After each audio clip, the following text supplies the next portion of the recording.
భద్రాచలం వద్ద గోదావరి వరద ఉధృతి కొనసాగుతుంది. పోలవరానికి కూడా వరద పోటెత్తుతుంది. దీంతో ప్రాజెక్టుకు వెళ్లే ప్రధాన రహదారి కాజువైపై 5 అడుగుల మేర వరద నీరు చేరడంతో ప్రాజెక్టుకి రాకపోకలు నిలిచిపోయాయి. ఎగువనున్న ప్రాణహిత, ఇంద్రావతి నదుల నుంచే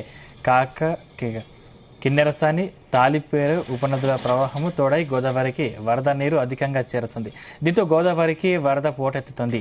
పోలవరం ఎగువ భాగంలో అనేక ఏజెన్సీ గ్రామాలు జలదిగ్బంధంలో చిక్కుకోగా ఆదివాసీ ప్రజలు కొండలు, గుట్టలు ఎక్కి తాత్కాలిక నివాసాలు ఏర్పాటు చేసుకుని తలదాచుకుంటున్నారు. మరికొంతమంది గ్రామాలను ఖాళీ చేసి సురక్షిత ప్రాంతాలకు వెళ్లిపోతున్నారు. గోదావరి వరద పరిస్థితిపై మా ప్రతినిధి దుర్గా మన్నే మరింత సమాచారం అందిస్తారు.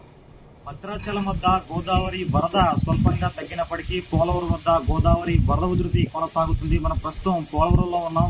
గోదావరి వరద పూర్తిగా ఎరిపెక్కి ఉధృతంగా ప్రవహిస్తుంది. గోదావరిలోకి భారీ స్థాయిలో గంట గంటకు వరద నీరు చేరుతుంది. అయితే ఎగువ ప్రాంతాల్లో కురుస్తున్న వర్షాలతో పాటు ఇదైతే ఉపనదులైన శబరి, ఇంద్రావతి, సీలేరు, అదేవిధంగా పర్ణ, పూర్ణ ఈ నదుల నుంచి కూడా భారీ స్థాయిలో గోదావరిలోకి వరద నీరు చేరడంతో పూర్తిగా గోదావరి పోలవరం వద్ద ఉధృతంగా ప్రవహిస్తుంది. అయితే ఇప్పటికే అధికారులు ఏదైతే పోలవరం ప్రాజెక్టుకి భారీ స్థాయిలో వరద నీరు చేరడంతో పూర్తిగా అప్రమత్తమయ్యారు.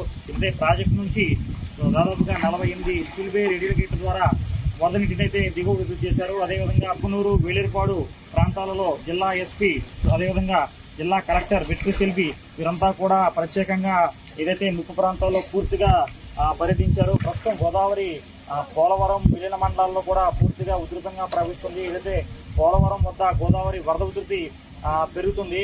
అదేవిధంగా ముప్పు మండలాల్లో గోదావరి వరద చుట్టుముట్టడంతో దాదాపుగా 30 గ్రామాలు పూర్తిగా జల దిగ్బంధంలో చిక్కుకున్నాయి. ఆ గ్రామాల్లో అధికారులు పర్యటించి వారందరినీ కూడా సురక్షిత ప్రాంతాలకు తరలిస్తున్నారు.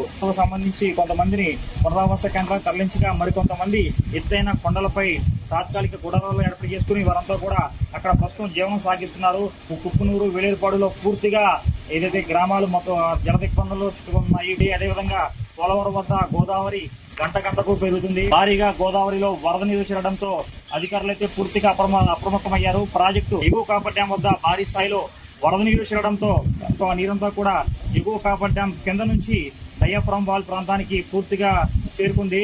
ప్రాజెక్టుకు వెళ్లే ప్రధాన రహదారి వద్ద కూడా ఏదైతే పోలీస్ చెక్ పోస్ట్ వద్ద 5 నుంచి 6 అడుగుల మేర వరద నీరు చేరడంతో ప్రాజెక్టులోకి రాకపోకలు కొంత అంతరాయం ఏర్పడింది. అదేవిధంగా నదీ పరివాహక ప్రాంతాల్లో ఉన్న ఆలయాలను కూడా గోదావరి వరద చుట్టుముట్టింది. మనం ప్రస్తుతం పట్టిసీమలో ఉన్నాం. చూడొచ్చు, పట్టిసీమ ఆలయం చుట్టూ గోదావరి వరద చుట్టుముట్టడంతో ఆలయానికి కనీసం రాకపోకలు కూడా పూర్తిగా నిలిచిపోయిన పరిస్థితి ఉంది. అదేవిధంగా పాపికొండల విహారయాత్ర కూడా అధికారులు నిలిపివేశారు. విహారయాత్రకు సంబంధించిన బోట్లను కూడా పూర్తి స్థాయిలో నిలిపివేశారు. అయితే పోలవరం ముప్పు ప్రాంతాలకు సంబంధించి గోదావరి వరద దాదాపుగా 30 గ్రామాలను చుట్టుముట్టింది. అయితే వీరందరినీ కూడా అధికారులు తరలిస్తున్నారు. మొత్తంగా ఏదైతే పోలవరం ముప్పు గ్రామాలను గోదావరి వరద వణికిస్తుంది. ఇది పోలవరంలో తాజా పరిస్థితి. దుర్గా మన్నే, జీ తెలుగు న్యూస్, పోలవరం.